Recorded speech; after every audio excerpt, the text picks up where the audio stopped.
जहां मोबाइल का सिग्नल तो दूर, सूरज की रोशनी भी मुश्किल से पहुंचती थी। यहां सरकारी रिसर्च टीम आई थी। मिशन था भूगर्भीय अध्ययन। लेकिन जो मिला वो किसी भी किताब में नहीं लिखा था। ये देखो, ये पत्थर बिल्कुल अलग हैं। इनकी बनावट ये तो गर्भ जैसी है। 5 पत्थर करीब 2 फीट लंबे, काले और चिकने, बिल्कुल इंसानी गर्भ की शक्ल में। पूरी टीम हैरान थी। सर, ये प्राकृतिक तो नहीं लग रहे। देखिए इन पर ये निशान, ये तो जानबूझकर तराशे गए हैं। हाँ, लेकिन सवाल ये है किसने और क्यों? टीम ने तुरंत स्कैनिंग शुरू की।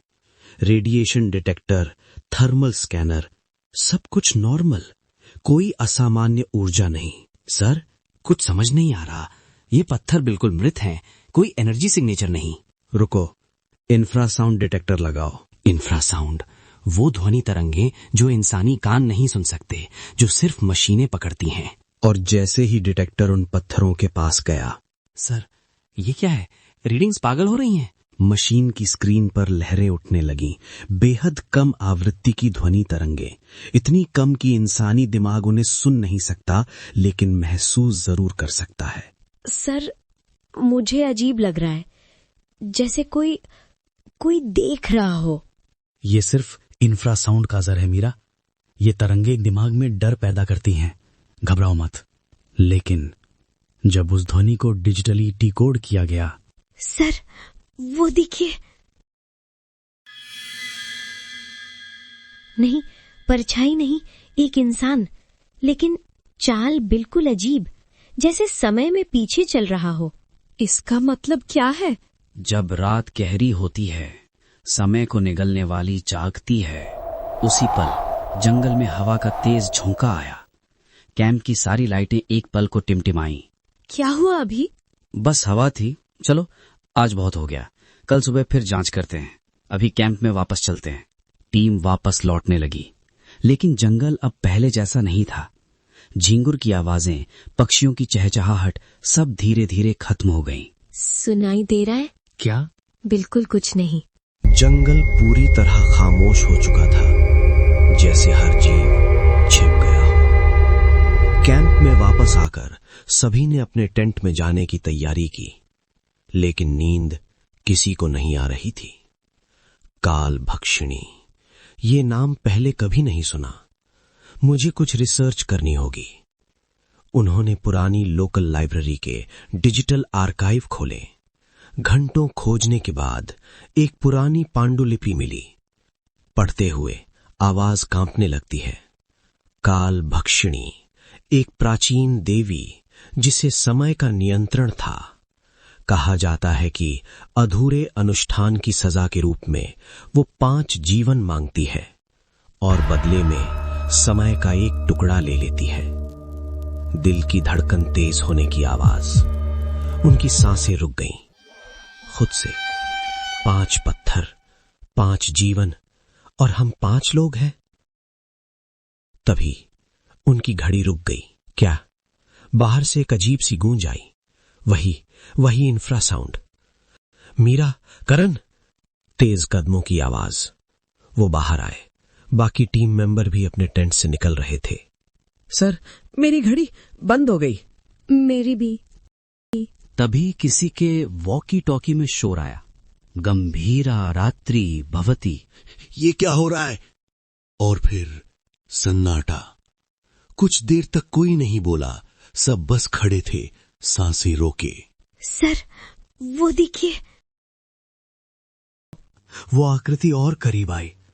टॉर्च की रोशनी में वो चेहरा दिखा। ये तो मैं हूं। सामने खड़ा इंसान समीर जैसा दिख रहा था, बिल्कुल वैसा, लेकिन उसकी आंखें खाली थीं। समीर, तुम यहां हो? हाँ सर, मैं यहां हूं। वो मैं नहीं हूं। और फिर वो परछाई धीरे धीरे अंधेरे में गायब हो गई। कोई कुछ नहीं बोला। सब सदमे में थे। सब अपने टेंट में वापस जाओ, कोई बाहर नहीं निकलेगा। रात और गहरी हो रही थी। डॉक्टर अरविंद अपने टेंट में बैठे थे, हाथों में वो पुरानी पांडुलिपि। जो रात में फंसे होंगे उनका समय खा लिया जाएगा। वे न जीवित होंगे न मृत, बस रुक जाएंगे। तभी उनका सैटेलाइट फोन बजा। हेलो। दूसरी तरफ से सिर्फ शोर और फिर वही मंत्र, काल भक्षिणी जागरती। बंद करो ये। फोन खुद बंद हो गया, लेकिन बाहर किसी के चलने की आवाज आ रही थी। कौन है? बाहर कोई नहीं था, लेकिन जमीन पर पैरों के निशान थे। पास आने की आवाज। वो निशान उनके टेंट की तरफ आ रहे थे और फिर अचानक खत्म हो गए। नहीं, एक ठंडी सांस उनकी गर्दन के पास।